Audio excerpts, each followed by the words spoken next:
Good morning. എല്ലാവർക്കും സുഖമാണല്ലോ. എനിക്കിതേ പനിയെല്ലാം മാറി വരുന്നുണ്ട്.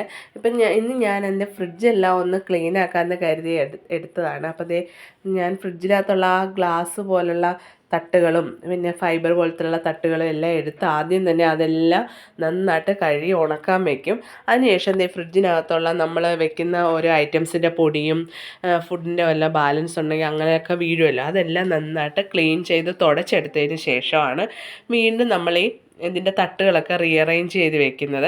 അപ്പോൾ ഞാൻ ഒരുപാട് ഐറ്റംസ് ഒന്നും ഫ്രിഡ്ജിൽ വെക്കാത്ത ഒരാളാണ്. കാരണം എനിക്ക് ഒരുപാട് ഐറ്റംസ് ഒന്നും ഫ്രിഡ്ജിൽ കുത്തിക്കയറ്റിയൊക്കെ ഇങ്ങനെ വെക്കുന്ന ഒന്നും ഇഷ്ടമല്ല. അപ്പം ഞാൻ അത്യാവശ്യ കാര്യങ്ങൾക്കുള്ള കാര്യം മാത്രമേ ഇതിൽ വെക്കാറുള്ളൂ. കുറച്ച് വെജിറ്റബിൾസ്, എന്തെങ്കിലും അന്ന് വെക്കുന്ന ഫുഡിൻ്റെ ബാലൻസ് ഇച്ചിരി ഉണ്ടെങ്കിൽ അത്, അല്ലാതെ ഒരുപാടൊന്നും എടുത്ത് അതിനകത്ത് വെക്കാറില്ല. അച്ചാറുകൾ അങ്ങനെയൊക്കെ ഉള്ള ഐറ്റംസേ ഞാൻ അങ്ങനെ വെക്കാറുള്ളൂ. വീണ്ടും ആ ഉണങ്ങിയ തട്ടുകളെല്ലാം എടുത്ത് റീഅറേഞ്ച് ചെയ്ത് അത് ഫ്രിഡ്ജിൽ സെറ്റാക്കിയതിന് ശേഷം ഞാനാണെങ്കിൽ കുറച്ച് വെജിറ്റബിളും ഈ പച്ചമുളക്, വേപ്പില അതൊക്കെ ഇപ്പം ഞാൻ കുറച്ച് സാധാ ഒരു ടിന്നുകളിലാണ് സൂക്ഷിച്ച് വെച്ചേക്കുന്നത്. ഇനി ഓൺലൈനിൽ നിന്ന് കുറച്ച് ടിന്നുകളൊക്കെ വാങ്ങിക്കണമെന്ന് ആഗ്രഹമുണ്ട്. ഇപ്പം ചെറിയ ചെറിയ ടിന്നുകളിലാക്കി അത് ഫ്രിഡ്ജിൻ്റെ ഡോറിൽ ഇങ്ങനെ സെറ്റാക്കി എല്ലാം വെച്ചിട്ടുണ്ട്.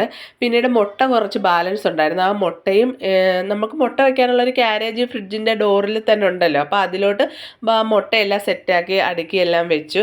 പിന്നെ 2-3 അച്ചാറൊക്കെ ഉണ്ടായിരുന്നു, അതും തിരിച്ച് ഫ്രിഡ്ജിൽ തന്നെ എടുത്ത് വെച്ചിട്ടുണ്ട്.